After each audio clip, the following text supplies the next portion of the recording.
எல்லோருக்கும் வணக்கம். இன்னைக்கு ஈரல் தொக்கு எப்படி செய்யலாம்னு சொல்லிட்டு பார்க்கலாம். ஒரு கடாய் வச்சுருவோம். நல்லெண்ணெய் வந்து ஒரு 50 ml நல்லெண்ணெய் விட்டுக்கோங்க. கறி மசாலா வந்து 2 பட்டை துண்டு, ஒரு பிரிஞ்சி இலை, சோம்பு, 2 கிராம்பு அது போட்டு பொரிஞ்ச உடனே 2 ஆனியன் வந்து கட் பண்ணி வச்சுருக்கேன். அதுவும் கூட சேர்த்து நல்லா வதக்குங்க. பொன்னிறமாக வரட்டும். கூடவே கருவேப்பிலையும் சேர்த்துக்கங்க.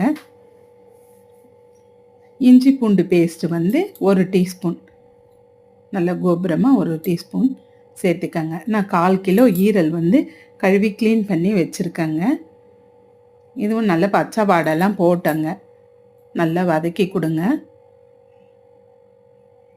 ஒரு தக்காளி வந்து நல்ல பழமான தக்காளி அரைச்சி எடுத்துட்டுறாங்க. நான் ஏன்னா தண்ணி சேர்க்க போகிறதில்ல இந்த தொக்குக்கு, அதனால் அரைச்சிட்டேன். கூடவே மஞ்சப்பொடி சேர்த்துக்கங்க, கல்லுப்பு, இந்த தொக்குக்கு தேவையான கல்லுப்பு போட்டுக்கங்க. இதுவும் நல்லா வதங்கி வரட்டுங்க.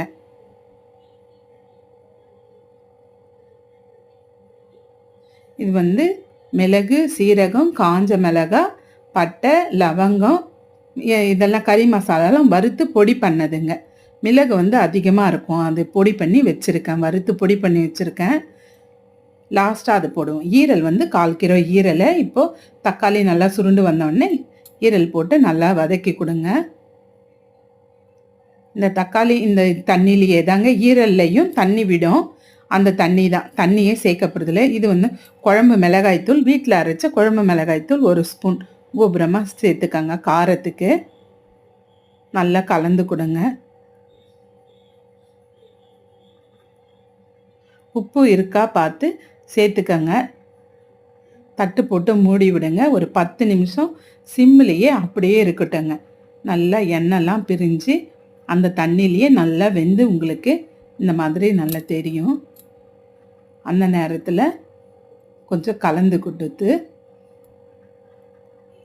நம்ம அரைச்சி வச்சுருக்கோம் இல்லைங்களா, அந்த மசாலா 1 ஸ்பூனை வந்து சேர்த்துருவோங்க.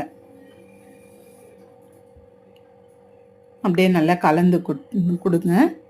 கொத்தமல்லி தழையை தூவி விட்டு இறக்கிட்டோம்னா சூப்பரான ஈரல் தொக்கு ரெடி ஆயிடுச்சுங்க. இப்போ கேஸ் ஆஃப் பண்ணிவிடுவோம். கொத்தமல்லி தழை நிறைய போட்டுருங்க. ஒரு கிளறி விட்டு சுட சுட சாதத்தில் செஞ்சு சாப்பிடும்போது அவ்வளோ டேஸ்ட்டாக இருக்குங்க. இட்லிக்கு தோசைக்கும் அருமையாக இருக்கும். நீங்களும் ட்ரை பண்ணி பாருங்கள். உங்களுக்கு இந்த வீடியோ பிடிச்சிருந்தா லைக் பண்ணுங்கள், ஷேர் பண்ணுங்கள், கமெண்ட் பண்ணுங்கள். என்னோடய சேனலை மறக்காமல் சப்ஸ்கிரைப் பண்ணுங்கள். தேங்க்யூ.